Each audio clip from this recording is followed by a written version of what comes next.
மாலை முரசு நேயர்களுக்கு வணக்கம். ஒரு செய்தி பல கோணம் நிகழ்ச்சிக்கு உங்களை வரவேற்கிறோம். இன்னைக்கு நம்ம அரங்கத்திற்கு சிறப்பு விருந்தினராக பாதுகாப்புத்துறை ஆய்வாளர் திரு பாலாஜி அவர்கள் இருந்திருக்காங்க. வணக்கம் சார். வணக்கம் சார்.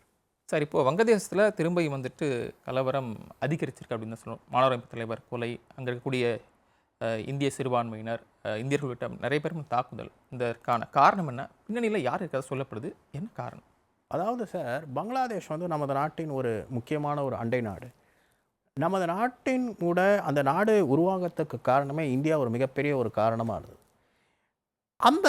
இந்த பங்களாதேஷுக்கும் இந்தியாவுக்கும் இடையே இருக்கும் இந்த மோதலுக்கு பின்னணியில் யார் என்பது தான் குறி. அதற்கு என்ன மோட்டிவ்? ஏதாவது ஒரு மோட்டிவ் இருக்கணும் இல்லையா? இப்போ பார்த்தீங்கன்னா, பங்களாதேஷ் இந்தியாவுடைய லுக்கிஸ்ட் பாலிசின்னு முதல்ல இருந்தது. இப்போ ஆக்டிஸ்ட் பாலிசின்னு இருந்திருக்கு. அதில் ஒரு முக்கியமான ஒரு காகு. இப்போ பார்த்தீங்கன்னாக்கா, பங்களாதேஷ்க்கு அப்புறம் பார்த்தீங்கன்னா மியான்மாருக்கு அப்புறம் சவுத் ஈஸ்ட் ஏஷியாங்கிறது நம்மளுடைய திங்கிங்காக இருந்தது, ஸ்ட்ராட்டஜிக் திங்கிங்காக இருந்தது. இப்போ பங்களாதேஷில் ஒரு ப்ராப்ளம் ஒன்று க்ரியேட் பண்ணிட்டாங்கன்னு வச்சுக்கோங்க. இப்போ இந்தியாவுடைய ஃபோக்கஸ் பங்களாதேஷில் மாறும். அது மட்டும் இல்லை, இப்போ இந்தியாவில் இருக்கும் அண்டை நாடுகளில் பார்த்தீங்கன்னா இந்த பிரச்சனை எதனால் வருது அப்படிங்கிறது கேட்டிங்கன்னா, இப்போ அது ஒரு டிப் ஆஃப் த ஐஸ்பர்க். இந்த ப்ரொட்டஸ்ட்டுங்கிறது பங்களாதேஷில் ஒரு டிப் ஆஃப் த ஐஸ்பர்க். பிரச்சனை என்னவென்றால், இந்த அண்டை நாடுகள் எல்லாமே சுதந்திரம் அடைந்த பிறகு பார்த்திங்கன்னா அவங்களுடைய ஐடென்டிட்டி எல்லாமே அவங்க சவுத் ஏஷியாவில் இருந்தால் கூட சவுத் ஏஷியாவை விட வெளிநாடுகளுக்கு தான் அவங்களுடைய ஐடென்டிட்டியாக வச்சுருந்தாங்க. இப்போ மால்தீவ்ஸில் அதான் பிரச்சனையாக இருந்தது, ஸ்ரீலங்காலையும் அதே பிரச்சனையாக இருந்தது, பாகிஸ்தான்லையும். காரணம் என்னென்னா, நமது ஆன்டி இந்தியா ஒரு வல்லரசு நாடாக உருவாகக்கூடாது என்பதற்கான சில நாடுகள் அதற்கு மிக திட்டமிட்டு இருக்கிறார்கள். எல்லா நாடும் இப்போ பார்த்திங்கன்னா, ஒரு நாடு வல்லரசு நாடு ஆகணுங்கிறதுக்கு பார்த்திங்கன்னா எல்லா நாடுகளும் அதை வரவேற்பாங்களாங்கிறது ஒரு கொஸ்டினபிள் திங். அதனால தான் இப்போ பார்த்திங்கனாக்கா, இந்தியா வல்லரசு நாடாக இருக்கக்கூடாதுங்கிறதுக்கு சில நாடுகள் சில சூழ்ச்சிகளை செய்கிறார்கள். அதில் ஒன் ஆஃப் த ஒரு விஷயம் தான் இந்த பங்களாதேஷுடைய விஷயம். இந்த பங்களாதேஷ் பார்த்திங்கனாக்கா, வீல் வித்தின வீல்னு சொல்லுவாங்க பார்த்திங்களா, அதுதான் இது. பங்களாதேஷில் எதனால் இந்த ப்ரொட்டஸ்ட் வந்திருக்கு, இதுக்கு பின்னணி என்ன அப்படின்னு பார்த்திங்கன்னா, பங்களாதேஷ் சுதந்திரம் பார்ட்டிஷன் ஆரம்பிச்சது பார்த்திங்களா. ஈவன் பார்ட்டிஷனுக்கு முன்னாடியே பெங்காலுடைய பார்ட்டிஷன் ஒன்று நடந்தது 1905. அப்போலேருந்தே இந்த பிரச்சனை இந்தியன் ஐடென்டிட்டிங்கிறது இருந்திருக்கு. ஆனால் அது பார்த்திங்கனாக்கா, பெங்கால் நேஷனலிசத்துக்கு ஒரு ஹாட்பேட் பெங்கால் இருந்தது, கொல்கட்டா இருந்தது. அப்பவும் பார்த்திங்கன்னா, அந்த 2 நேஷன் தியரி, ஒரு இர்ரேஷனல் தியரியை அவங்க கொண்டு வந்தாங்க. இந்த 2 நேஷன் தியரிங்கிறதே ஒரு ராங்கான ஒரு concept. West Pakistan, east Pakistan கொண்டு அது ஆன்டி இந்தியாவை ஏற்பட்டது. அதில் பார்த்திங்கனாக்கா, ஈஸ்ட் பாகிஸ்தான்கிறது பார்த்திங்கன்னா வெஸ்ட் பாகிஸ்தானோட சுப்ரமசியை பண்ணாதனால அவங்க ஷேக் மஹ்பூர் ரஹ்மான் பார்த்திங்கனாக்கா பங்களாதேஷ் ஃபார்ம் பண்ணதுக்கு இருந்தாங்க. ஆனால் ஷேக் மஜ்பூர் ரஹ்மான் பார்த்திங்கனாக்கா அந்த நாடு ஃபார்ம் பண்ண சில நாட்களே இறந்து விட்டார். அதுக்கப்புறம் பார்த்திங்கனாக்கா தான் அவங்களுடைய இவங்க தான் பார்த்திங்கனாக்கா ஷேக் ஹசீனா இருந்திருக்காங்க. அவங்க பார்த்திங்கன்னா பங்களாதேஷ் அதற்கு சப்மிசிவாக பிஹைண்ட் த, அதாவது என்ன சொல்கிறது அப்படின்னா, டீப் இன்சைடு பார்த்திங்கனாக்கா உங்களுக்கு ஆன்டி இண்டியன் சென்டிமெண்ட்ஸ் அங்கே இருந்திருக்கு. அவங்க என்ன சொல்கிறாங்கனாக்கா, 1971 பார்த்திங்கனாக்கா உலகமே இந்தியாவுக்கு எதிராக இருந்தால் கூட, உலகத்தின் வல்லரசு அப்போவா இந்த சைனா யூஎஸ் இருந்தால் கூட, நம்ம பங்களாதேஷ் ஃபார்ம் பண்ணுறதுக்கு ஒரு முக்கியமான ஒரு ரீசனாக இருந்தோம். ஆனால் அந்த இதை அவங்க மறந்துட்டு அவங்க என்ன சொல்கிறாங்கன்னா, நாங்களே தான் எங்களை ஃபார்ம் பண்ணிட்டோம் அப்படிங்கிற மாதிரி ஒரு நரேட்டிவை கொண்டு அதே மாதிரி இண்டிபெண்டன்ஸுடைய நரேட்டிவை மாற்றிருக்காங்க.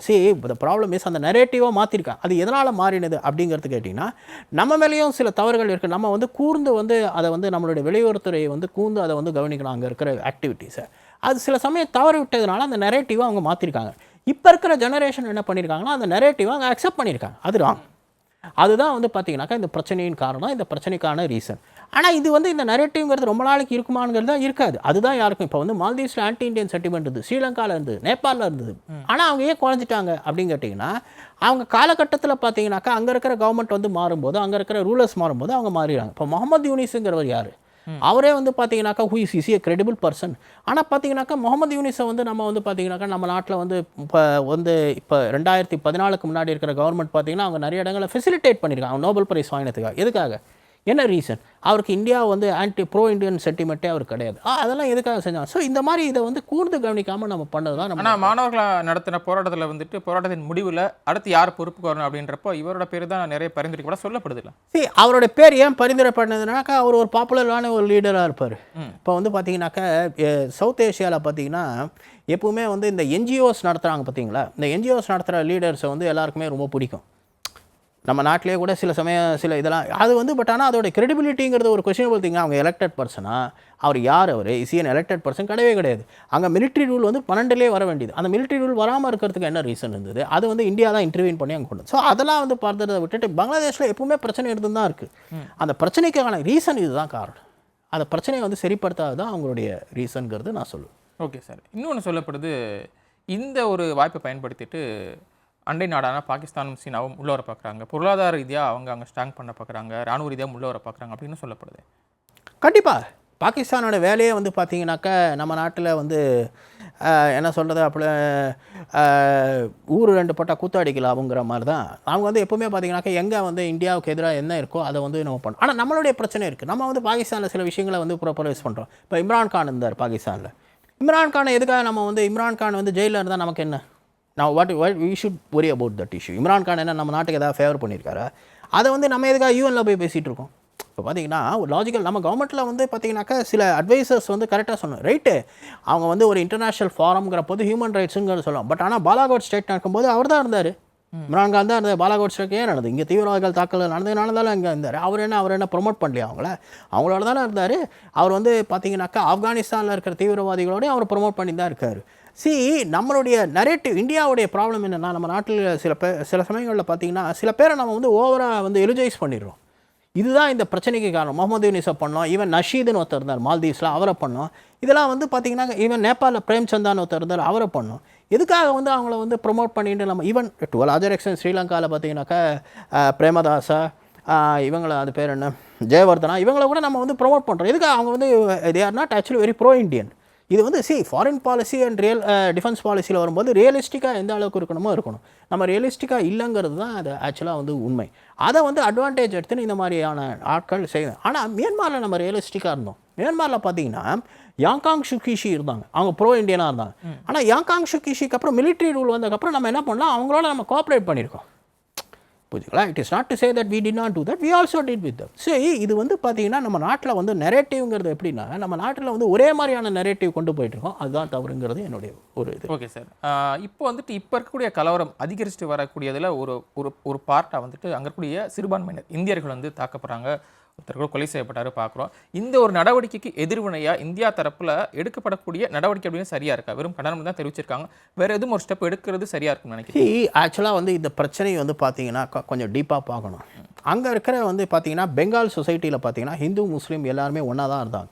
அது பார்ட்டிஷன் ஆகும்போது, பெங்கால் பார்ட்டிஷன் போது இந்த இஷ்யூ வந்து, பட் சப்சிக்வெண்ட்டாக பார்த்தீங்கன்னாக்க கூட பெங்கால் பார்ட்டிஷன் நடந்துன்னா கூட பெங்காலிஸ் வந்து நம்ம நாட்டினுடைய 2 பெங்காலுடைய கல்ச்சர் பார்த்தீங்கன்னா எல்லாம் ஒன்றா தான் இருந்துக்கு, இன்னமும் இருக்குது. பார்ட்டிஷனுங்கிறது ஒரு 75 years தான், பட் கல்ச்சருங்கிறது எப்பவுமே இருக்குது. நம்ம என்ன பண்ணணும் அப்படின்னு கேட்டோன்னா, இங்கே இருக்கிற அவங்க சொல்கிறாங்க வந்து சிக்கன் நெக்கில் வந்து அவங்க வந்து இது பண்ணுவேன்னாங்க, சிக்கன் நெக்லேயே வந்து சில்குரி காரிடார். இது வந்து ஆக்சுவலாக யார் வந்து அந்த மாதிரி ஒரு நெரேட்டிவ் கொண்டு வந்தாங்க? எப்படிங்க சைனாவாலேயே சில்குரி காரிடார்லையும் சிக்கன் காரிடார்லையும் ஒன்றும் பண்ண முடியல, பங்களாதேஷ் என்ன பண்ண போகிறோம்? அவங்க எப்படி இந்த 7 நார்த் ஈஸ்டர்ன் ஸ்டேட்ஸை ஒத்துப்பாங்க? 7 நார்த் ஈஸ்டர்ன் ஸ்டேட்ஸோடைய எத்தினிசிட்டி என்ன, அவங்களுடைய பங்களாதேஷோடைய எத்தினிசிட்டி என்ன? பங்களாதேஷ்காரங்களும் அசாம்லேயே ஒத்துக்க மாட்டேன்றாங்க, 7 நார்த் ஈஸ்டர்ன் ஸ்டேட்ஸில் எப்படி? இந்த மாதிரியான ஒரு கான்செப்ட்ஸ்லாம் வந்து பார்த்தீங்கன்னாக்கா இதெல்லாம் வந்து ஒரு ராங் கான்செப்ட்ஸ், ஒரு ராங் நெரேட்டிவ். ஆக்சுவலாக ரியலிஸ்டிக்காக பார்த்தீங்கன்னா பங்களாதேஷோட ப்ராப்ளம் என்ன? பங்களாதேஷோட ப்ராப்ளம் அங்கே இருக்கிற வந்து யங்ஸ்டர்ஸ்க்கு வந்து அப்போ இருந்த அந்த ஷேக் ஹசீனாவுடைய நடவடிக்கை பிடிக்கவில்லை. ஏன் ஷேக் ஹசீனா பிடிக்கணும்னா, எப்போவுமே பார்த்தீங்கன்னாக்கா ஷேக் ஹசீனா பிடிக்கணும்னா அதுக்கு பின்னாடி யார் இருந்தாங்க? ப்ரோ இண்டியனாக இருக்கிறதுனால நமக்கு எதிராக இருந்தாங்க. அதனால் முகமது யூனிஸ் வந்தார். ஆனால் முகமது யூனிஸே வந்து பார்த்தீங்கன்னாக்கா அவரை இந்தியாவை முதல்ல ஃபெசிலிட்டேட் பண்ணிதான். பட் ஆனால் அவர் யங்கர் ஜெனரேஷனுக்கு ஒரு ஹோப்பாக இருக்கிற மாதிரி அவங்க காட்டினாங்க.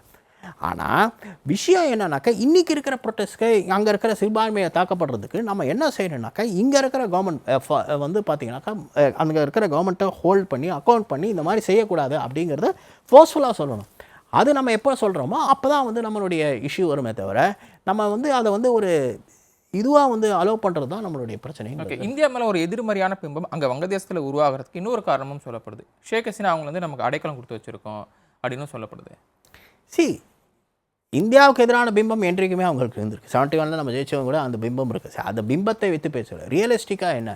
ரியலிஸ்டிக்காக பார்த்தீங்கன்னா அங்கே இருக்கிற கவர்மெண்ட்டுக்கு எதிராக அங்கே இருக்கிறவங்க இருக்காங்க, நம்ம அவங்களுக்கு அடைக்கலம் கொடுத்துருக்கோம், ரைட்டா? ஆனால் நம்ம அடைக்கலம் கொடுத்தா கூட அங்கே வந்து ஒரு டெமோக்ராட்டிக் டிரான்சிஷன் வரணுங்கிறது தான் நம்மளுடைய இது. அடைக்கலம்ங்கிறது யார் வேணால் எங்கே வேணாலும் போய் இருந்துக்கலாம். ஆனால் அவங்களுடைய டெமோக்ராட்டிக் டிரான்சிஷன் இருக்கா? அந்த ஹோப் தான் நம்ம வந்து பார்க்கணும். அதையும் நம்ம தொடர்ந்து வலியுறுத்திட்டே வரோம். ஸோ இன்னொரு விஷயம் இருக்குது, அங்கே இந்த மாதிரி ஒரு கலவரம் நீடிக்கிறதுக்கு காரணம், அதிகிறதுக்கு காரணமும் இன்னொரு விஷயம் சொல்லப்படுது. இப்போ வந்து தேர்தல் வந்து பிப்ரவரி மாதம் நடக்கதா அறிவிக்கப்பட்டது. அதை வந்து தள்ளி வைக்கணும், நடக்கக்கூடாது. அதற்கான ஒரு ஒரு நடவடிக்கையாகவும் இந்த ஒரு கலவரம் எடுக்கப்பட்டிருக்கலாம் அப்படின்னு சொல்லப்படுது. அது வந்து ஒன் ஆஃப் த மேஜர் ரீசன்ஸாக இருக்கும். அது வந்து ஒன் ஆஃப் த ஒரு மேஜர் ஃபேக்டர்ஸாக, அதாவது தேர்தல் நடக்கிறதுக்கு இது வந்து ஒரு காரணமாக. ஆனால் என்னை பொறுத்த வரைக்கும் பிப்ரவரியில் தேர்தல் நடக்குமாங்கிறது சந்தேகமான ஒரு விஷயம். ஏன் ஏன் ஏன் அவங்க தள்ளி வைக்கிறாங்க தேர்தல் நடக்கக்கூடாதுன்னு?